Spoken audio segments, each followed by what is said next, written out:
So, hello and welcome everybody to the Soulpreneur Secrets podcast.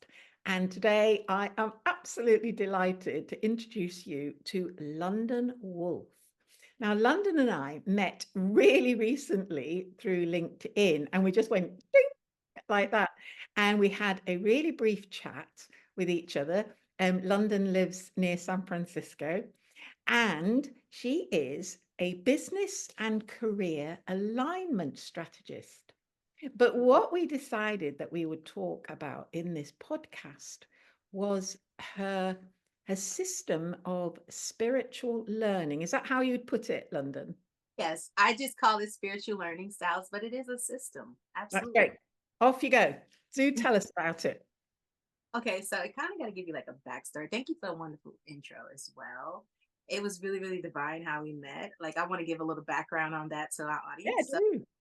I was just seeing your post on astrology, and it's like, I love the way that you wrote about it. It was very reflective, gave you something to like think about and incorporate within your day. And I always love to see people who are spiritual or unique on these platforms that you kind of wouldn't see people being, as expressive with it. And so that was like, yes, Soul Tribe. And then when we clicked and talked, it was like, that's really Soul Tribe. So I just want people to know like just how awesome that meetup through the universe was. And so yeah, spiritual learning styles. Let's talk about the birth of it. Going back before I became a business and career alignment strategist, I had about 14 years in education. I've always been fascinated with the mind. I just felt called to be a teacher since I was about two, just following my natural innate talents. And so, working in education, it gave me an opportunity to see, well, hey, everyone doesn't think the same, everyone doesn't process the same. And I remember challenging the curriculum that they would give to the children, whether I was running after school programs, whether I was doing workshops with teachers, whatever the capacity that I was called to serve. I would get pushback at times because they would be so bent on me doing it this way. But I'm like, this child does not process information like that. Does it matter the path or does it matter more so the destination? Do you want the child to get it or are you more concerned with the curriculum that you develop? So that would be something that, I would challenge them with. But lo and behold, I was being set up for something later. Now, I've always been a spiritual person as well. We'll get into another story another time on how I even got on this path of being a spiritual business owner. And I remember speeding it up during COVID time. That was a time for a lot of us to get a lot of reflection, right? A lot of gifts and activations. Of course, I was already activated and doing my work maybe 6 years before then. So I was prepared for that period. But I remember sitting down at my laptop and I said, you know what? I want to help people process their spiritual information in the way they're designed to receive it. Because a lot of time people have self-doubt, confusion, and then with the explosion of spiritual healers and teachers during COVID time, people were feeling like, okay, well, I see this person's become successful using this particular system, whether it's rituals or whatever. Now let me try it. But when they try it, they're not seeing the same results. So they feel as though what they're doing is not working. It's like, no, that's not how you're designed to communicate with the universe and the universe communicate with you. And so I said, well, let me combine because being a business and career alignment strategist, I believe in patterns. I believe in connecting your natural talents and your energy levels to pursue your career paths and life purpose. So I said, well, let me combine, what I already know in education. And then later on, finding out that I was neurodivergent, I had a different way of seeing. I threw that in there as well, and then being an overthinker. So I wanted to create something for everyone. So I sat at my laptop. I took the 7 learning styles that we are taught usually in school systems, auditory, all of those type of things, and I adapted them to spiritual gifts that people can have, and for you to find the ones that resonate with you the most. But the thing about the system that's really cool is interchangeable. You Mm. can have dominant learning style in this particular area at one time because it's serving that particular system or challenge that you're going through, but it might not be what you need in the next cycle. right? Or season. So you can kind of use them depending on where you are. But then I do believe we all have those that we're just naturally attracted to. There's 7 different styles. And the beautiful thing about the universe is you can create something, but that doesn't mean it's the appointed time that it's meant to flourish. So I had that in 2020. I wasn't called to release it until 2022. And that's when I started doing the workshops. And I saw that I was meeting a demand because I'm known as a practical spiritualist. I can legally do business as a practical spiritualist. Mm. And so that's one of my DBAs. And so I said, I'm very logical and very talented in terms of spiritual gifts, but how do I bridge the two? So one of the styles is even a logical spiritual learning style. You can get your knowledge in a logical way. And so when I did those workshops, like I said, they were like, oh, I've never seen this, but now I feel like I have clarity. Now I feel like I have confidence in the messages that I'm receiving, confidence in the way that I'm designed to manifest my blessings, confidence in the way that I can trust that, discernment, and it helps you with getting not getting like missing certain like roadblocks. You don't need that because you can recognize it.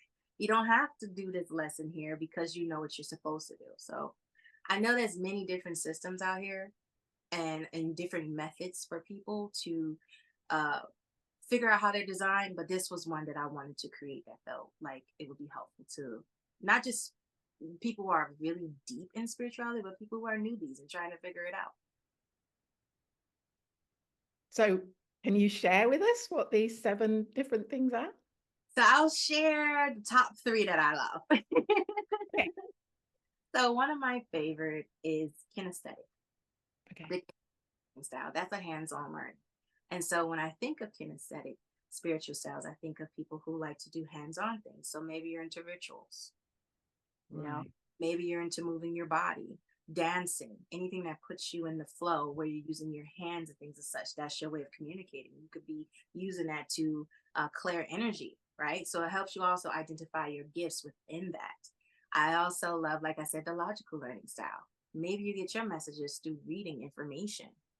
Maybe you get your messages through numbers, things that you can kind of relate and connect to, right? Even astrology can fall under the logical learning style because it's a style, is a form of study.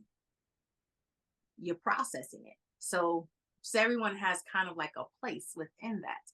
And then I love the auditory as well. Maybe you're someone who channels and get messages through music, or you're someone who can just hear certain things, even the wind, you can hear it and feel it differently, and it registers as something to you. So those are like a few examples of the different learning styles. But what's my favorite part about the system, like I said, is it's interchangeable.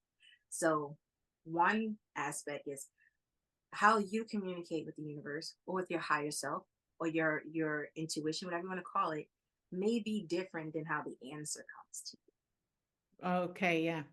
You see? And so recognizing a different way. So we kind of like go through a whole cycle to figure out 1 second, Barbara, to figure out how that flows, right? And it's a beautiful, beautiful system. Okay, cool. So, So are there more spiritual ones than, because I know that, in schools you've got your kinesthetic, emotional, whatever, I can't remember them all. But are there more at the spiritual level than at what is being taught at the educational level, or is it the same, but you're just um translating the way that the educational model to the spiritual model? Does that make sense? I it does. can't remember how many they teach, how many there are. There's a few that are like interchangeable. There was one particular version that I saw that will align with me, but they're basically, most of them are standard. Like one of them could be, one of the other spiritual learning styles is autonomy. Autonomy. Autonomy. So some people learn better by themselves. Some people get their Right. knowledge in solitude. So meditation will fall under autonomy. So that's another one of the spiritual learning styles. But I've been Right. searching and I was like, oh, This one has that one. Then there's another one that talks about community, right? So maybe going to retreats and dealing with others is where you kind of get your spiritual fix, or, feel more embodied with your soul. So Yeah. now I gave you. No, but that's really interesting because, astrologically, I can see all those things in a chart as well. Yes. I can see whether somebody needs to learn by themselves. In an astrology chart, if everything is on one side of a chart, then Uh-huh. that indicates whether that person is better off. They need time on their own. They need to withdraw in Mhm. order to learn by themselves. Or if they're on the other side of the chart, they need other people. They have to have that mirroring in Right. order to be able to learn.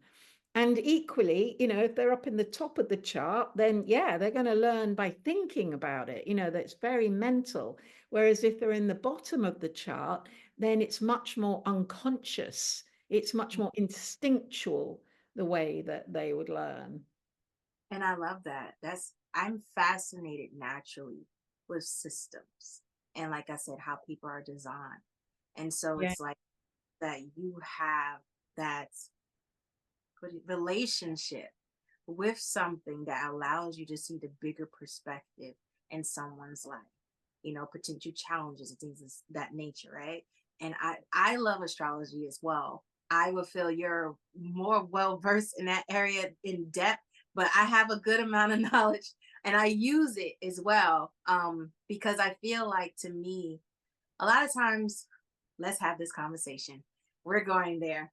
A lot of times people tend to downplay astrology, right? Because of, whew, seeing it as a form of entertainment, or not taking it as serious as it could be.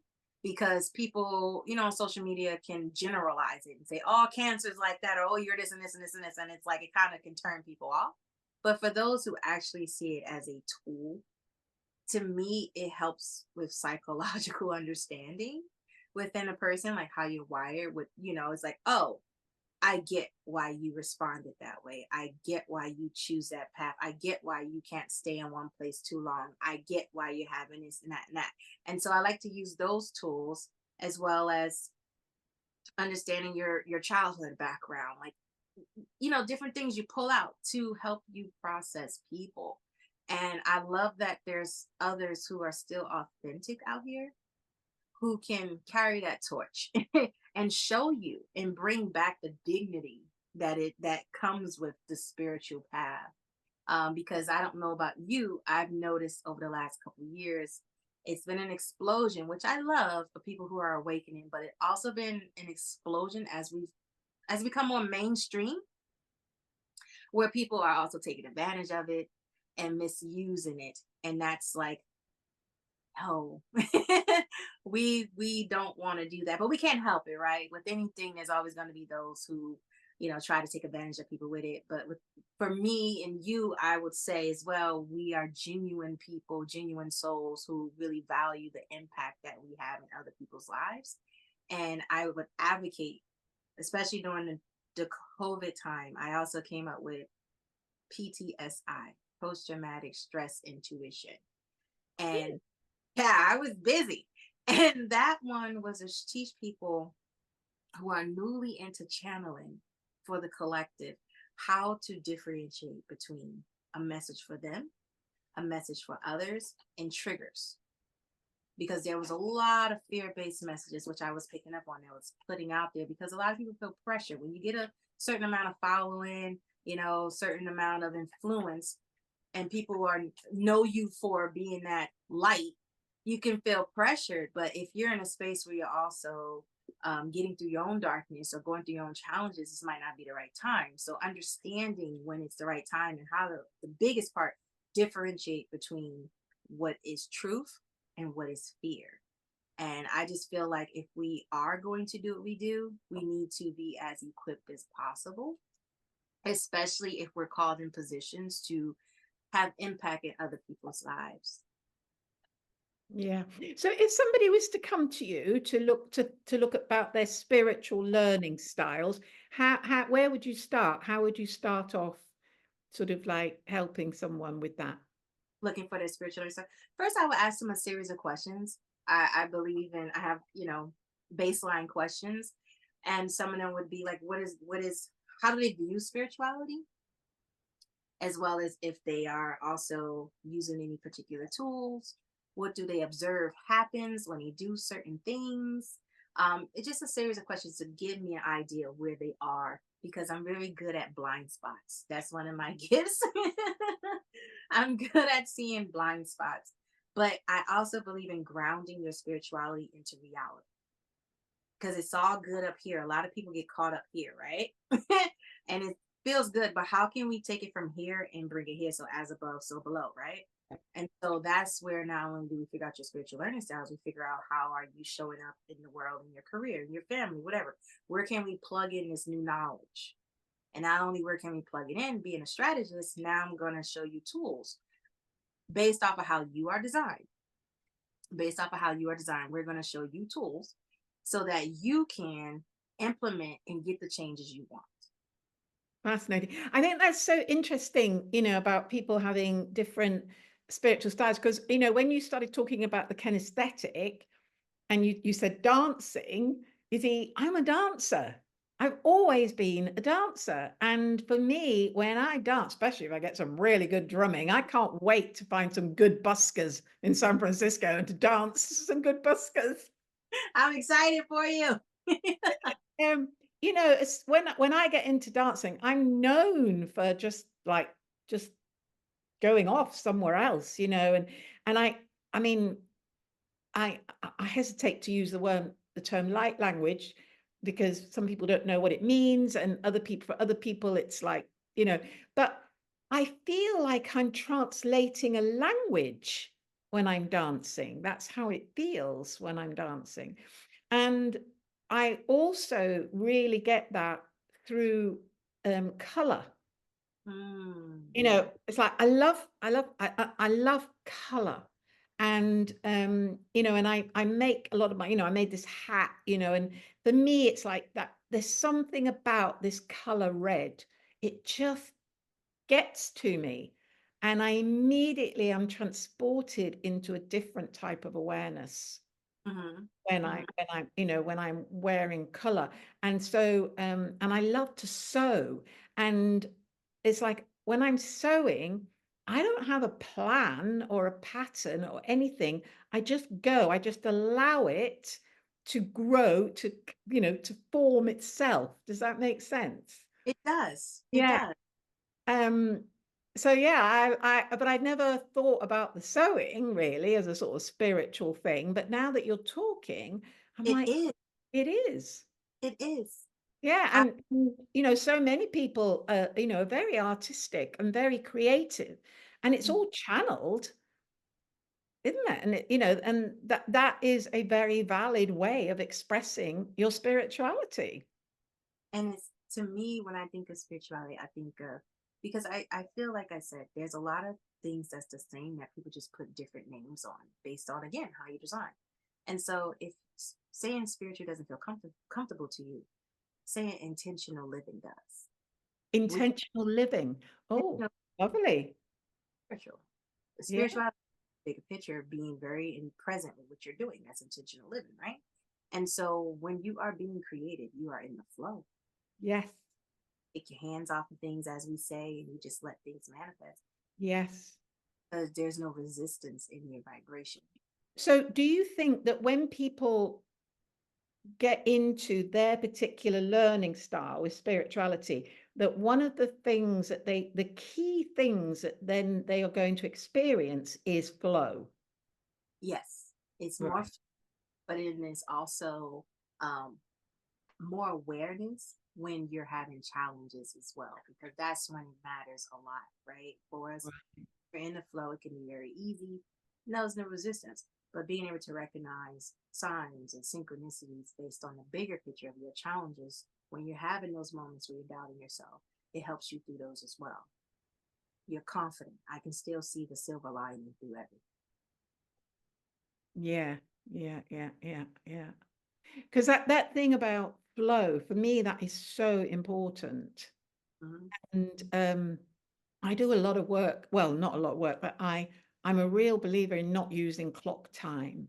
You know, Mm, that it's so important to give ourselves periods when we're not focused on what time it is, right. so that we can actually move into a flow state Mhm. and Mhm. not be like, oh, I've only got 10 minutes left or whatever, it's Yeah. like be in that flow. So what I do is I just set the alarm on my phone when it's time to, if I got an appointment or something, and give myself a bit of warning.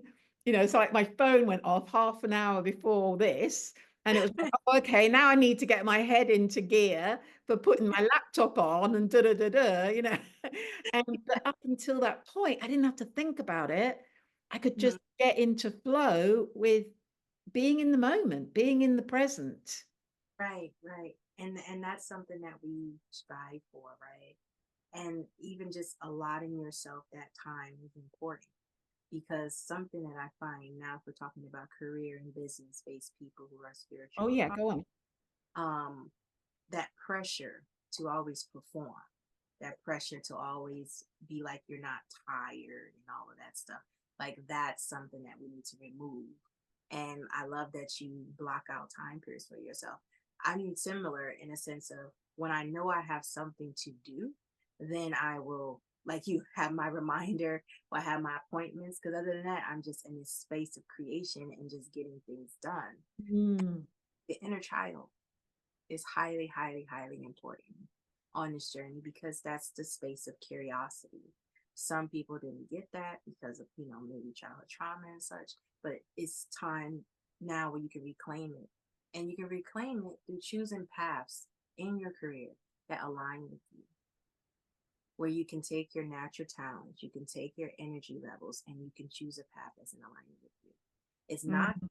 possible. You just don't have the right resources, tools, or networks. And one thing I love is the balance of my feminine and masculine energy. The feminine is where we get the idea, the bigger picture. The masculine is where we work on it, but not only are we going to work on it, I also have access to networks that can help you. Because what Sorry, say that bit again. Say that bit again. The masculine is. the masculine is where we're going to strategize, put the work in, but I also have access to networks that can help you when we're done. Because I believe in furthering someone's success as much as possible. You can help me bake a cake, but can you help me deliver it and find people who want to eat it? Yes, I can. Yes, I can. But I want life purpose. Some people, life purpose is to build businesses that have impact for others or to be a part of someone's process, whether you're helping them in amazing ways that you can help with rewiring and understanding, right? Hey, this is what's going on. Higher awareness is coming back. It was never a problem about it being here. It was always about how it can be communicated to those who don't speak that way. Mm. And now we at a space now where if you can, I can help you break it down into simpler terms where you can tell a person who hasn't been on a journey 10, 15 years what you're saying because you're speaking in their way. And so we talk about my journey going from being a teacher, that's education, communication, business, all of those different things. Is like now I can reach you because I was designed to be with you, like yourself. Yes, I was a teacher too. You, a lot of us who are teachers or in communication, we're doing because that was the way for us to figure out how to learn how to do it with all different type of people. Yeah. We're ones to choose. Yeah, yeah, yeah. It's like, yeah, we look at, we've got a student in front of us and we're looking at them. How am I going to get this so that it works with your brain? Yeah. Right. I did private maths tutoring for Wow. many, many years. And, these were bright kids.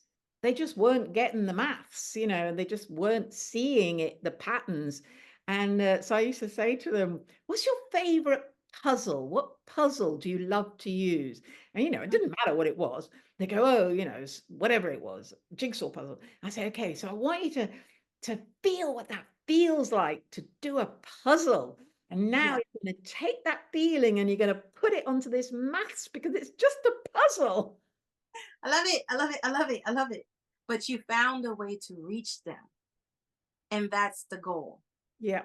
That's the goal. And I've learned throughout the last few years, everyone is not blessed with the ability to objectively see situations. We in a space, especially with social media, that has now given people this free reign to speak whatever's on their mind. And you get to witness how much limited thinking is out here. And you read something and it's like, okay, I validate that's your perspective because that's your perspective. I'm not coming for that. But seeing objectively, it's like you can't see how the person that you are criticizing feels and thinks. You can only see how you are judging it. And I was like, wow, to objectively think is a gift. Mm. It's a Yes. So would you describe that as having more of like an overall like awareness? It's like, because part of the thing that I feel we're going through is that we've been brought up in this very dualistic way, that something's good or it's bad. It's black or it's white. We like it or we don't like it. Everything is dual. Has been dualistic. We've been brought up in that way. That's how, for eons now, that's how it's been. And I feel now with Pluto moving into Aquarius, particularly, that the way I see it is a bit like a triangle. mm, And we've been looking at it all the time. Yes, but I don't know about this, or don't know about this. Is. And instead, come to this point. mm, And then you see that actually these are just two sides of one coin. mhm, And actually, they're the same. They're the mhm, same thing. And if mhm, you come up to this point and then you look down on it, then you can go, there's another way. There's mhm, another viewpoint. There's mhm. another way of looking at it that is much more unitive. Because the whole thing about Pluto moving into Aquarius is about this unitive thinking. I agree. Yeah. Yeah. I think with anything that's made, it's always a plus side to it, right? Oh, We yeah. right? And so people are more open to speaking their truths. People are more open to exploring different paths and having access to it, which will enhance your ability to see different perspectives. And you also able to see um it's kind of becoming more obvious about what's not working. Because like this year was like the year of revelation, right? So all of the systems and people and power and even in your own life who was profiting off of being unfair to the balance of the universe, I'll call it that, were exposed. They were exposed. And so the severity of the closets that have been open are showing people, wait a minute, I thought this was like this. It's not like that. So it's making people go, a little bit more because it's in our face. For a long time, we were channeling these messages and we were, advocating. People were still like, because they didn't see it. But now the things that we were saying maybe 5, 10 years ago is coming to light. And now people are more open to the spiritual side. They're seeing it happen, right? And so I do agree with that. And it's way more evolution is coming. OMG. And we've been prepared for this time. Like me being starseed, going back to you in the light language. I love light language. Everyone is not comfortable with it or designed for it, right? But those who get it. And those who are open to experiencing it, if you can explain it to them in a way that they can be open to it, can witness its impact and effects. And Would I've been, would you like to share how you would explain it? I've always said I've had encounters where I've dealt with people who are religious, and I kind of say it's like speaking in tongues. Yeah. Yeah.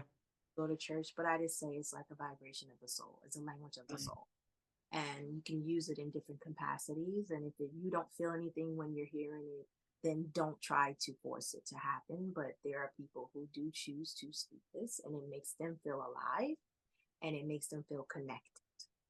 And so I try to start there instead of saying, yeah, I'm a star seed and I'm speaking this and I activated people. And it's like, you want to go to the house? No, listen to me. It's like, that's too much, too soon, too sudden. But I find when I can compare it to something that's very common, like tongues, or, when you go to church, then it's like, oh, okay, very similar. Yes, yes. I must admit, when I first started hearing it, I thought, oh, this reminds me of when I've heard people do speaking in tongues, you know, Right. and I thought, "Oh, it's all connected, isn't it? It's all the same thing, really." It really is. It's just another term for it. It really is the same thing. But again, it goes back to people level of comfort and level of openness. And sometimes we can come too sudden and that can send a shock through someone's system. Like, I'm not ready for that much download and intensity. Can you slow it up? So let's break it down into simpler terms until they're open enough to say it's light language. Right now, it's another form of tongues, which is okay. But I want to ask you a question because I've been to the west coast of the US, and and I've spent a lot of time on the west coast of Britain as well. And both have quite a similar sort of thing in this sense of people going west. There's something about going west, Oh, absolutely. and people who go west, that it's like there's like an adventurous spirit. Mhm. There's a drive, there's a, a sort of almost an eccentricity about them. There's an individuality. There's a, I want to explore. I want to go as far as I can. And I've always seen that the west coast of the US has that, and definitely the west coast of England and Scotland and Wales and Ireland have that as well. This sense of going west. And but obviously, I think that the west coast of the US, especially California, is always like one step ahead of the rest of the world. To a degree. To a degree. We can get into that. So I love that you brought up the directions, right? In 2020, I created this chart based off of the US, but I feel like it can be applied to any land.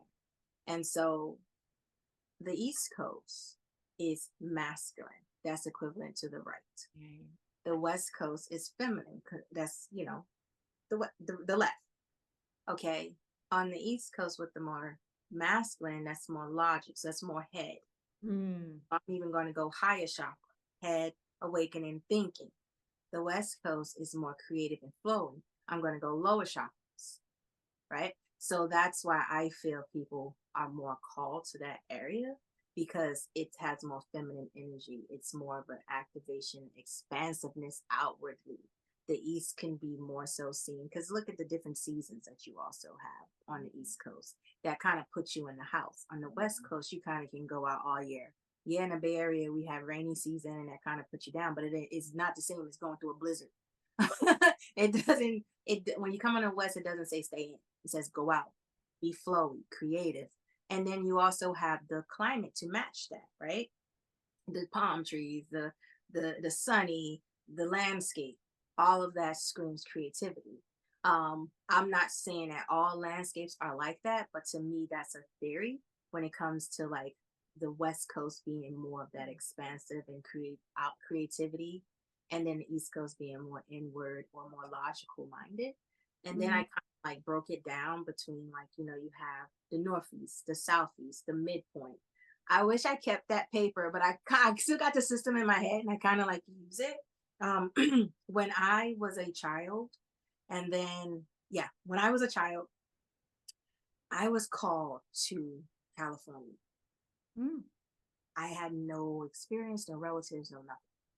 This was one of my soul points. I also have another one, London.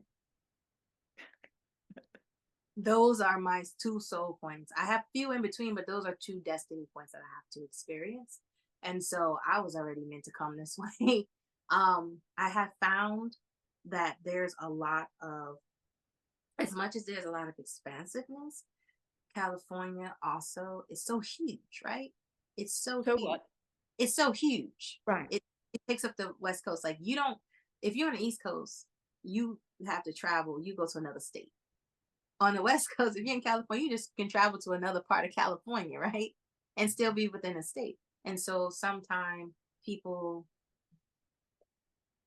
I've heard Californians say that sometimes we can live in a bubble. I've heard them say that. And so, as much as you have the expansiveness, you also have those who energy is super anchored here that if they go to other places, they feel out of place. And it's like, okay, I understand that. But I do find certain points like Texas, Florida, and a few other southern states, like deep south, that they kind of like navigate to. And I can see how they end up in those certain places. And this is not like, oh, on California travel one place. I love my Californian people. I do. I'm just seeing another perspective from talking to people from California who have said to me, we're like, we can be like a bubble because our state is so big. We don't have to travel outside of it to go to other states, especially like maybe the Northeast where I'm from. It's like, I don't really, that's totally out of my element. I understand. I mean, you got 4 seasons over there. I understand that, which can be different, but that's what I noticed. You can have very expansive people, community out here. I learned community when I moved out here. The universe moved me here to build a relationship with my feminine energy. Right. I had, Mm. had to get it from here. And I also had to learn to receive and get that support back. And, being a goddess and a central goddess, like what made me me, I had to get that out here to be full. So I love that I had, the building of the masculine on the in the northeast, and the building of the feminine in the Bay Area. Yeah. Fabulous. Yeah, amazing. That's cool. Of course, London is a very magical place. Uh-huh. Yeah. I can't wait to come. I cannot wait to come near it. It's a very magical place. You have to look for it. But it's like sometimes you just go, whoa, Hmm. like this. Um, and do you have ley lines in America? Do you talk about ley lines? I have awareness of ley lines. I believe I saw some, but I'm not well versed in it. I don't want to give you the wrong information about ley lines in America. But I remember just studying about ley lines in general. So I want to look on my own time and get back to you because now I'm just as interested. Yeah, because obviously in Britain, we have so many ley lines, and and you can really feel them. When you're on them, you can go whoa like this. And of course, we have so many stone circles. But I know that you have a lot of sacred sites where you are too. Yeah, like Mount Shasta is very, very sacred. It's a lot of sacred sites, sacred spots. The ADHD kicks in and the brain goes. Also, um, there's a lot of ancestral Mm. stuff here as well. A lot of that, a lot of Native American roots, especially through the Bay Area, Oh, and mm, connected with them. And mm. the organizations that I'm part of who do a lot of stuff for the land, for the people. And I do like that. And I know it's something, and I always feel the earth, it's something there, but it has a richness. I'm going to look for this ley lines, and then I'm going to get ready to take my mom somewhere. Okay, cool. Do you know what? I think we could talk forever about all sorts of different things, and I'm aware that you have other appointments, and you're still in your daytime, and it's quite late at night here. It's been absolutely lovely. It's been such a pleasure, and I can't wait to meet you when I Yeah, get to California in January.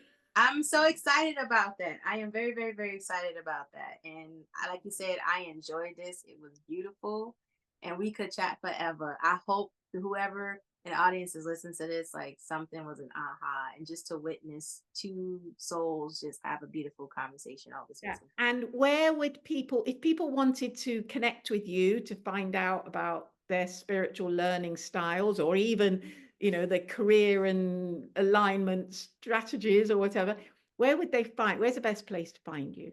right now. You can find me on LinkedIn if you search London Wolf.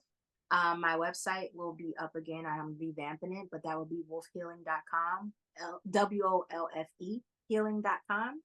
And if you are on Instagram, purpose business no purpose driven business hub on Instagram. Okay. But LinkedIn, it's just your name, London Wolfe, and there's an E on the end of Wolf. Yes, it is. Awesome. Oh, it's been such a delight, London. I can't wait to see you. Take Likewise. Bye.